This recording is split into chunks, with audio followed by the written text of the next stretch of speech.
오늘 제목은 실족하지 않는 자의 축복입니다. 우리가 예수 믿으면서 무슨 환경 때문에, 무슨 관계 때문에, 무슨 실패 때문에, 실망 때문에 여러 가지 환경으로 우리가 실족을 하게 되고 실망을 하게 되고 서운하게 되고 이럴 때가 있죠. 그렇게 되지 않으면 복을 받게 될 줄 믿습니다. 아멘. 오늘은 본문 속에서 매우 흥미롭고 그리고 특이한 그런 내용입니다. 고뇌하는 이 세례 요한의 모습, 이 모습이 참 특이하고 또 매우 흥미롭다. 왜냐하면 이 세례 요한은 우리 인간 같지 않는 이런 삶을 강인하게 이렇게 살았던 사람의 어떠한 그 본목이다 이렇게 볼 수 있는 사람이잖아요. 이런 사람의 모습 속에서도 인간적인 모습이 발견되는구나, 실망하는 모습이 이런 사람에게도 있구나 라고 하는 것을 우리가 이렇게 발견할 수 있는 대목이에요. 오늘 본문이 없었다고 한다면 이 세례 요한은 정말 완벽하고 너무도 빈틈이 없는 사람, 신앙적으로 정말 흠잡을 데가 없는 이러한 사람이었을 것이다 이렇게 생각할 수 있는 사람이에요. 그런데 오늘 이 본문 외에 다른 곳에서도 이 세례 요한은 다른 사람들에게는 도저히 범접할 수 없을 만큼 위대하고 완전한 사람이고 하나님의 구원의 사역을 이루는 데 없어서는 안 될 아주 중요한 인물이에요. 그래서 오늘 1절에서 예수께서 제자들에게 명하여 하시는 말씀을 마치고 동네에 가서 가르치고 전도하시려고 거기를 떠나가시니 이런 말씀으로 시작되어지면서 세례 요한이 이렇게 부각되고 있거든요. 그렇기 때문에 이 복음을 증거하는 이 일을 주님이 하실 때에 세례 요한은 예수님이 하시는 그 일에 있어서의 아주 뛰어난 사람이다 이렇게 표현할 수 있는 이런 인물인데 오늘 이 모습 속에서 세례 요한의 약한 인간적인 이런 모습을 우리가 드러내고 있는 것을 발견할 수 있다라고 하는 것으로 시작을 하고 있어요. 자, 이 세례 요한은 예수님이 마리아에게 성령으로 잉태되기 바로 6개월 전에 세례 요한은 천사의 이러한 예언과 함께 엘리사벳에게 잉태되잖아요. 그때부터 그는 예수님의 길을 예비하는 자로 광야에서 외치는 자의 소리라고 하는 이 사역을 감당했던 그런 인물이잖아요. 세례 요한은 마태복음 오늘 11장 11절을 한번 볼까요? 그 내용 속에 보면 여자가 낳은 자 중에 세례 요한보다 큰 이가 일어남이 없도다 라고 이렇게 기록되어 있어요. 그러나 천국에서는 크게 작은 자다 이렇게 표현을 하고 있죠. 예수님이 이렇게 칭찬할 만한 그러한 뛰어난 인물이었다고 하는 것이고요. 그리고 마태복음 17장 11절로 13절 말씀에 보면 예수님이 이렇게 말씀합니다. 엘리야가 과연 먼저 와서 모든 일을 회복하리라. 내가 너에게 말했는데 엘리야가 이미 왔다. 그런데 사람들이 알아보지 못했을 뿐이고 사람들이 그를 임의로 대우했다. 그러면서 인자도 이와 같이 그들에게 고난을 받으리라 이렇게 말씀하시고요. 그제서야 제자들이 예수께서 하신 말씀이 이 요한이라고 일컫는 이 사람이 영이 이 세례 요한과 동일한 그러한 영을 받은 사람. 그러니까 세례 요한은 곧 오리라 약속했던 그 엘리야다 이렇게 주님이 하신 말씀을 그때서야 제자들이 깨달았다라고 이렇게 표현하고 있는 거죠. 마태복음 3장 1절과 4절을 한번 보면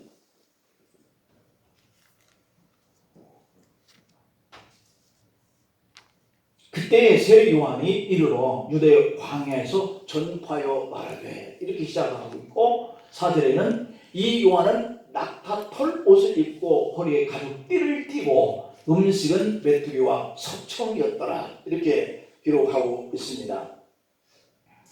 특히 마태복음 3장 2절과 3절을 보면은 이러한 음식과 이런 환경 속에 살고 있는 세례 요한이 회개하라, 천국이 가까웠느니라 이렇게 외쳤어요. 그러면서 그는 선지자 이사야가 하신 이 말씀을 표현하기를 광야에서 외치는 자의 소리가 있어 이르되 너희는 주의 길을 예비하라, 그가 오실 길을 곧게 하라 하였느니라.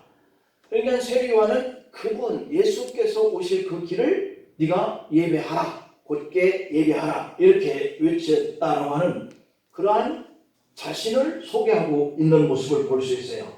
그러니까 이렇게 세례 요한이 살아왔던 삶을, 그의 위대함을 인정하지 않을 수 없는, 누구든지 쉽게 따라서 본받을 수 없는 이러한 복음을 외치고 예수님 오실 길을 예비하는 이런 사역을 했던 분이에요. 그 세례 요한은 마태복음 3장 7절에서 보면은 요한이 많은 바리새인들과 사두개인들이 세례 베푸는 대로 오는 것을 보고 하는 말이 독사의 자식들아, 누가 너희를 가르쳐 임박한 진도를 피하라고 하더냐 이렇게 말을 했다는 거예요. 그러면서 그는 거침없이 말과 행동이라고 하는 것이 그 당시에 이 헤롯 왕을 향해서도 이렇게 외치는 것이 다르지 않았어요. 헤롯 왕이 동생 빌립의 아내 헤로디아를 자기 아내로 맞이했을 때 그거에 대해서 왕이여, 당신이 하는 그 일이 옳지 않소이다 라고 외칠 정도였다고 하는 거죠. 마태복음 14장의 3절 4절을 볼까요? 전에 헤롯이 그 동생 빌립의 아내 헤로디아의 일로 요한을 잡아 결박하여 옥에 가두었으니 이는 요한이 헤롯에게 말하되 당신이 그 여자를 차지하는 것이 옳지 않다 라고 했기 때문이라는 거예요. 그러니까 이런 정도로 과감하게 복음에 대해서, 정의에 대해서 외쳤던 인물이 세례 요한이라고 하는 거죠. 사실 이 일 때문에 세례 요한은 옥에 갇혔고 결국 죽음을 맞이했어요.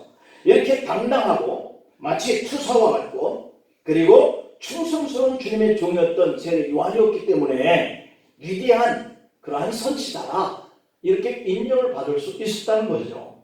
그런데 그렇게 당당하고 투사와 같고 충성스럽게 외쳤던 이 세례 요한도 한 번쯤은 예수님이 정말 메시아일까?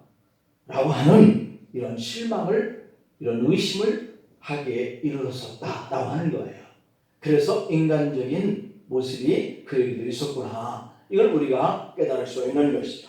그는 감옥에서 생각합니다. 예수님을 위해서 자기가 목숨을 걸었어요. 그런데 지금 그가 생각하는 그 예수님에 대해서는 과연 저분을 향하여서 내가 목숨을 걸어도 될 만한 사람이 맞나? 그 내용이 오늘 본문 2절 3절이에요. 요한이 옥에서 그리스도께서 하신 일을 듣고 제자들을 보내었다. 예수께서 하는 말이 오실 그이가 당신이 오리까 우리가 다른 일을 기다려오리까 이렇게 물었다는 거죠. 여러분, 이게 바로 자신이 목숨을 걸고 그의 길을 열어놓았던 그 사역을 하는 것이 맞나? 라고 실망하게 되어진 요한의 모습이었다라고 하는 것이죠. 자, 이 고백을 보면 세례 요한의 마음속에 예수님께 대한 의구심이 일어났다고 하는 것을 발견할 수 있는 거예요. 세례 요한이 제자들을 보내서 예수님께 이렇게 물었어요. 그렇다면 이 세례 요한의 마음속에 왜 그런 의구심이 일어났을까? 라고 하는 부분이 궁금하잖아요. 오늘 본문 2절 3절에서 아까 봤듯이 그가 옥에서 예수님께 하신 일을 제자들로 하여금 들었다라고 이렇게 기록되어 있잖아요. 그러니까 들었어요. 세례 요한은 예수님이 하신 일들이 감옥 안에서도 제자들을 통해서 듣게 된 거예요. 그렇다면 세례 요한은 감옥에서 예수님의 어떤 말과 그리고 어떤 행동 때문에 이러한 의구심을 갖게 되었을까라고 하는 것 또한 궁금해요. 이 질문에 대한 답을 마태복음에서 찾아볼 수 있는데 마태복음 3장을 보면 이런 기록들이에요. 세례 요한이 광야에서 회개하라 라고 하는 이런 복음을 전파하는 그런 내용과 예수님께서 세례를 베푸시는 이런 장면, 이런 내용이 3장에 기록되어 있어요. 그리고 4장에 옮겨가 보면 예수님이 40일 동안 금식을 하시면서 기도하고 사단에게 시험을 받는, 그러면서 공생애를 준비하는 이런 과정이 기록되어 있죠. 바로 그때쯤 이 세례 요한은 헤롯에게 잡혀서 감옥에 들어가게 되어져요. 그 이후에 예수님이 갈릴리 지역을 중심으로 해서 복음을 전파하기 시작해요. 그 내용이 바로 마태복음 4장이거든요. 그리고 이어지는 내용이 마태복음 5장부터 7장까지 내용인데 이게 바로 산상수훈의 교훈이거든요. 예수님이 이 5장, 6장, 7장 세 장에 걸쳐서 산상수훈에 대해서 말씀을 외쳐요. 그리고 8장에서부터는 예수께서 병자들을 찾아다니시면서 그들을 고치시고 그리고 기적을 베풀어 주시는 그런 내용이거든요.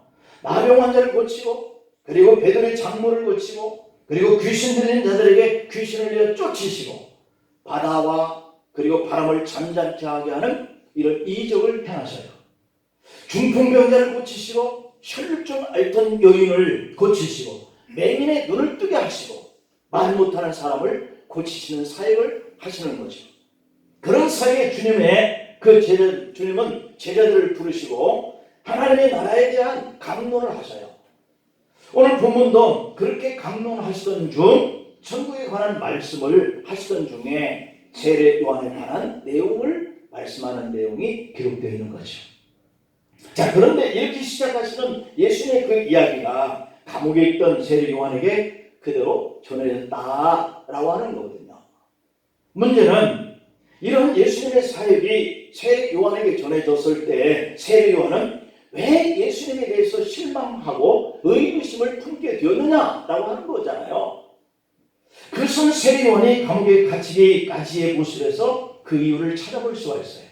사실 세례 요한의 그 정의감이라고 하는 것은 마태복음 14장 3절 4절에 보면 그렇게 표현하고 있어요. 거기 보면 예수께서 여짜오되 이렇게 분봉한 이 헤롯에게까지도 거침없이 이렇게 표현을 하고 있는 그 모습들이 바로 이 세례 요한의 모습이잖아요. 그러다가 감옥에 들어갈 정도의 의와 정의 이런 투쟁이라고 하는 이런 모습을 가지고 이렇게 감옥에 들어갔던 이 세례 요한의 모습이 표현되고 있는 것을 볼 수 있거든요. 그래서 사실 세례 요한의 정감이 마태복음 14장의 3절 4절에서 이렇게 표현하고 있듯이 분봉왕인 헤롯에게까지도 거침없이 그가 한 일은 옳지 않다라고 말을 할 만큼 불의를 보면 견딜 수 없었던 사람. 그러다가 감옥에 갇히게 된 것인데 그에게 들려오는 이 메시아 예수님이라고 믿었던 그분의 활동의 내용은 이 불의를 가르치는 심판자의 모습이 전혀 없는 거예요. 마태복음 3장 10절 12절에 보면은 세례 요한이 기대하는 메시아상은 이래야 된다라고 하는 거예요. 거기 보면 이미 도끼가 나무 뿌리에 놓여 있으니 좋은 열매를 맺지 아니하는 나무보다 찍혀 불에 던져야 한다는 거예요. 던진다. 나는 너희를 회개하게 하기 위하여 물로 세례를 베풀었지만 내 뒤에 오시는 이는 나보다 능력이 많으시니 나는 그의 신을 들기도 감당하지 못하겠노라. 그는 성령과 불로 너희에게 세례를 베푸실 것이요 라고 이렇게 표현되어 있어요.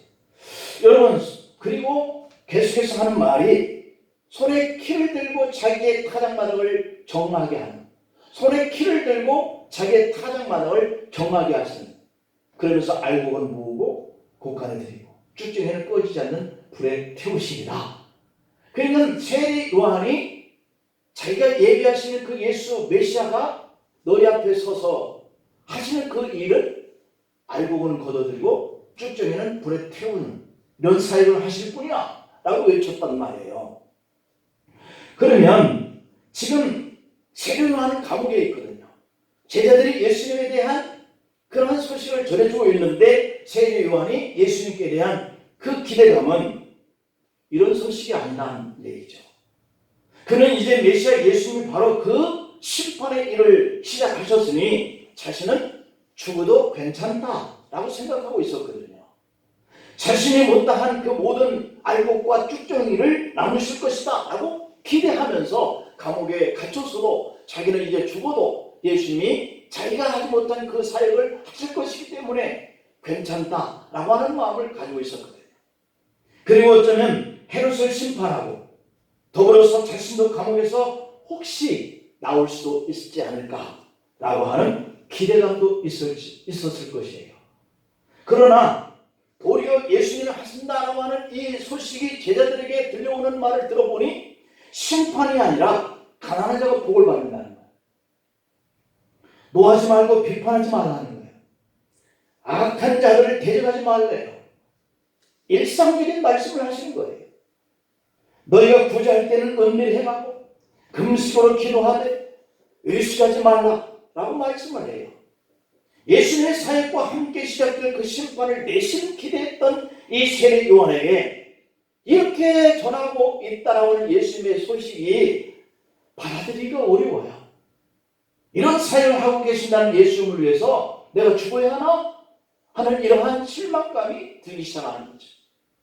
심판할 대상에게 알곡과 쭉정이를 나눠야 할 그 대상에게 병을 고쳐주고 화평을 도모하라고 선포하는 그 일이 무슨 의미가 있겠는가 라고 생각하는 것이 세례요한의 생각이에요. 내가 저런 분을 위해서 자신이 애매하게 죽게 될지도 모른다라고 하는 이 생각이 실망감이 드는 거예요. 그래서 세례요한은 예수님께 자신의 제자들을 보냅니다. 그리고 마태복음 11장 3절에서 그렇게 묻는 거죠. 오실 그이가 당신이 맞나요? 아니면 우리가 다른 사람을 기다려야 맞나요? 얼마나 낙심되고 실망스러운 그런 생각을 전하고 있는 것이죠. 여러분, 오늘 이 세례 요한의 문이 우리 마음에 깊숙이 파고들어요. 우리 마음속에 이 질문이 주님을 향한 세례 요한의 질문인데 왠지 우리가 주님께 하나님께 하고 싶은 기도의 내용인 거예요. 하나님께 향한 우리의 서운함, 아니면 간절하게 이 환경을 통하여서 이길 수 있도록 역사하실 하나님을 기대하고 있는 우리 마음의 실망감. 그래서 우리가 이 세례 요한의 이 지리가 우리 마음속에 파고들어요. 우리도 종종 세례 요한과 같은 의문이 들기 때문이에요. 가끔씩 주님께 불신앙과 의심이 생기기 때문이에요. 여러분, 이렇게 세례 요한처럼 실망감을 느낄 때가 있잖아요. 주님, 이 일을 행하시는 분이 주님이 맞습니까? 제가 믿어야 할 분이 코로나19를 허락하신 주님이 맞나요? 주님, 하나님의 백성들이 살고 있는 이곳에 왜 이렇게 이해하지 못할 일이 자주 발생을 하지요? 세례 요한이 했던 실망과 의심이 생길 때가 많다라고 하는 점이죠. 신학 공부를 시작한 전도사님이 가정에 어린아이가 태어났습니다. 너무 귀여운 아들이에요. 아들이 20살이 지날 무렵 전도사님이 아이를 보고 싶어서 학교 공부가 끝나고 집으로 달려옵니다. 아파트 앞에서 아이가 이렇게 노는 모습을 보고 또 아빠가 오는 아이의 모습을 이렇게 보면서 아이가 아빠를 향해서 달려옵니다. 아빠도 아이를 보고 달려가고 아이도 두 손을 들고 아빠를 향해서 막 달려옵니다. 길 하나 사이를 두고. 그런데 아이가 달려오는 그 순간에 자동차와 충돌을 해버립니다. 싸늘한 죽음으로 변한 아들을 붙잡고 전사님이 눈물을 흘립니다. 하늘을 보고 절규합니다. 주님, 내가 하나님 앞에 나를 드린다고 했지 않습니까? 주님, 내 인생의 전체를 다 주님 앞에 바치겠다고 했지 않습니까? 내 삶을 드리겠다고 그렇게 다짐했는데 주님, 왜 이런 일을 하십니까? 하나님, 내가 저의 모든 것을 바치고 제 삶을 다 드리겠다고 고백을 주님 받으신 거 아니겠어요? 전사님 마음에 실망과 낙심이 되어서 절규하는 모습이 바로 이 세례 요한의 모습이요, 저와 여러분들의 모습일 때가 있어요. 엄마 아빠 학교 다녀올게요 하며 나간 지 30분밖에 되지 않았는데 지하철에 불이 났어요. 대구 지하철 사건이잖아요. 아들이 죽는 그런 음성이 마지막으로 들리고 딸이 죽는 음성이 마지막으로 들립니다. 싸늘하게 죽음으로 돌아온 아들과 딸, 그들을 붙잡고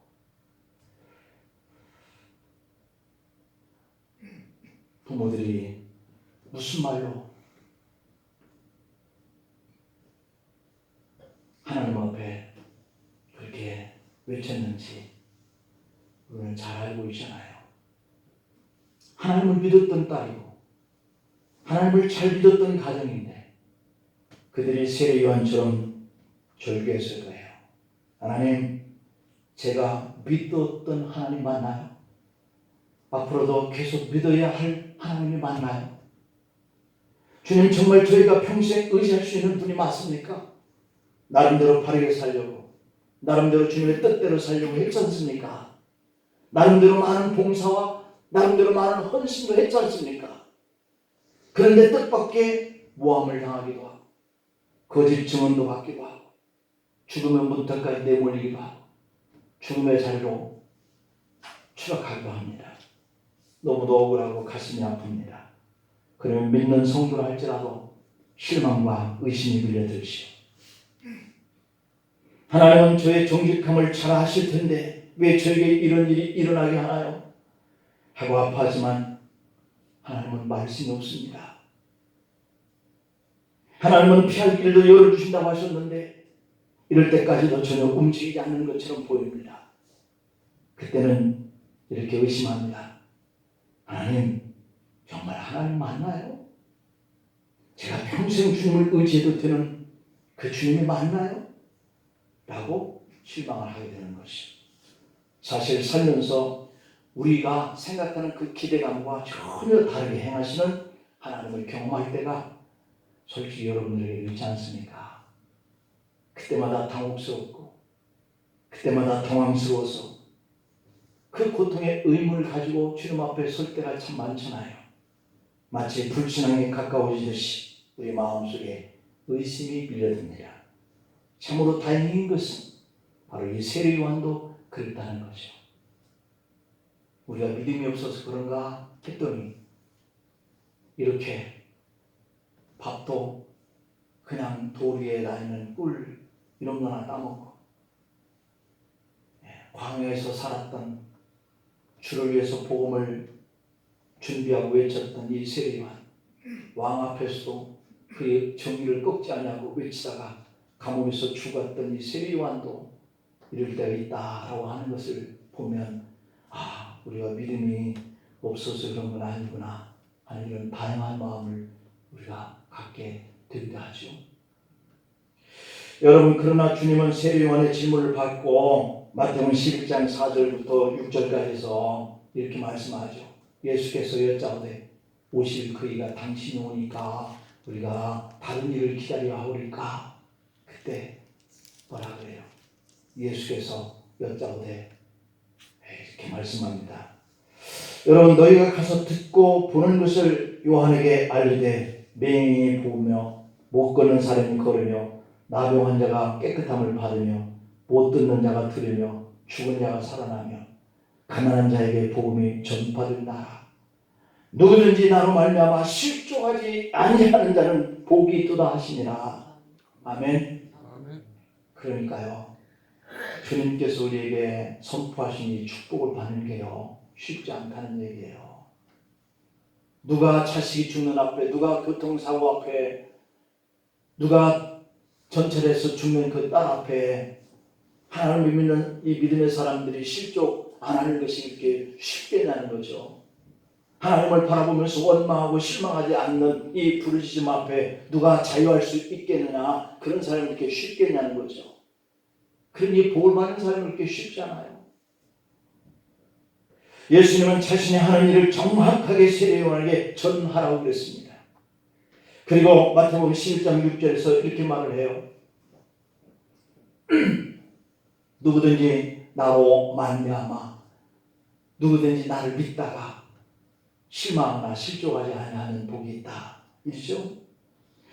여러분, 예수님께서 이 말씀 속에서 하시는 이 말씀을 보면 예수님의 이름이 우리의 희망이어야 한다는 거예요. 아멘이죠? 우리가 직장과 사업장과 이 물질의 희망이 아니라 주님의 희망이어야 이 복을 받는다는 거예요. 주님이 하는 일에 결코 실망하는 복을 받지 못하는 자리로 추락한다는 거죠. 예수님은 병든 자에게도 죽어가는 자에게도 눈먼 자에게도 죄인이었던 우리에게도 구원자이십니다. 예수는 그 사실을 세례 요한에게 전하라고 그랬어요. 그리고 세례 요한의 제자들이 돌아갔습니다. 그러자 주님은 우리를 향해서 마태복음 7장 11장 7절 이하에서 이렇게 말을 해요. 그들이 떠나매 예수께서 우리에게 요한에 대해서 이렇게 말씀한다는 거죠. 너희가 무엇을 보려고 광야에 나갔더냐? 바람을 흔들리는 갈대냐?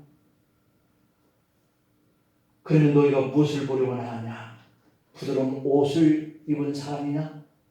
부드러운 옷을 입은 사람들은 왕궁에 있어. 그럼 너희가 어찌 나갔어? 선지자를 보려 하느냐? 옳다. 내가 너희에게 이르노니 선지자보다 더 나은 자냐?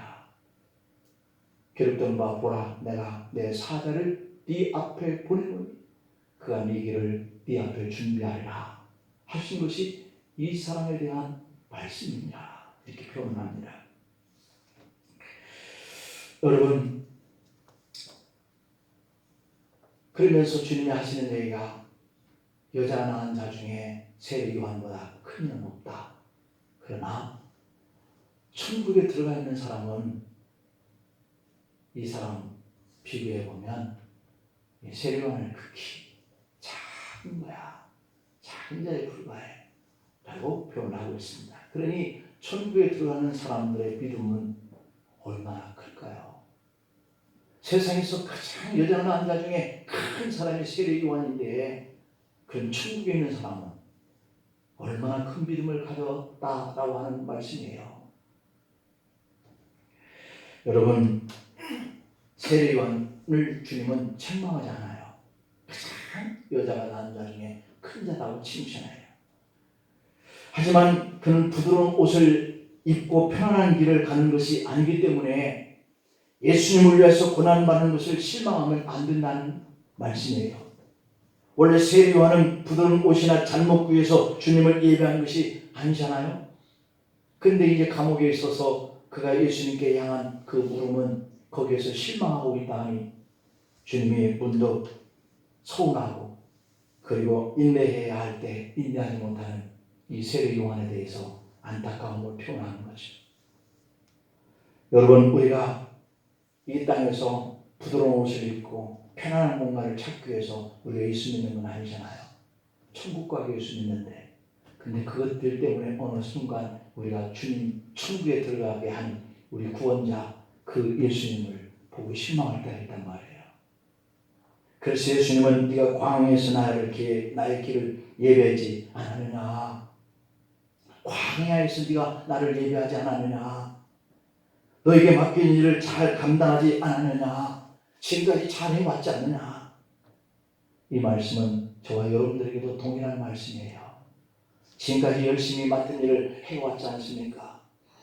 그런데 실망스러운 환경을 만났다고 예수님을 믿다가 실족당해서야 되겠느냐는 거죠. 나를 위해서 실망하지 않으면 복이 있다라고 하는 거죠. 여러분, 세례 요한의 생각은 예수님의 길을 예비하는 자로서 자기 생각과 다른 메시아라고 거의 실족할 뻔했다는 거예요. 우리의 생각과 주님의 생각이 다를 때가 얼마나 많아요. 그는 주님을 열심히 증거하다가 자기에게 주어진 이 실망스러운 그런 환경을 느끼는 그 순간부터 믿음의 복을 잃을 뻔했어요. 그래서 예수님은 마태복음 10장 12절에서 세례 요한의 때부터 지금까지 천국은 침노를 계속 당하고 있다 이렇게 얘기하고 있어요. 실망하지 않고 실족하지 아니하면 그는 천국을 침노할 수 있는 자 된다는 거 아니겠어요? 그렇습니다.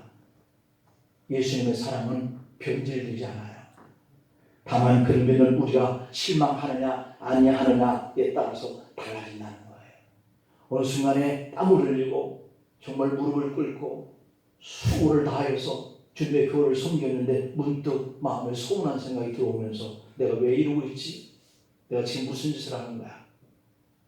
그러면서 마음에 실족을 하는 사람들이잖아요. 뭘 본 거예요?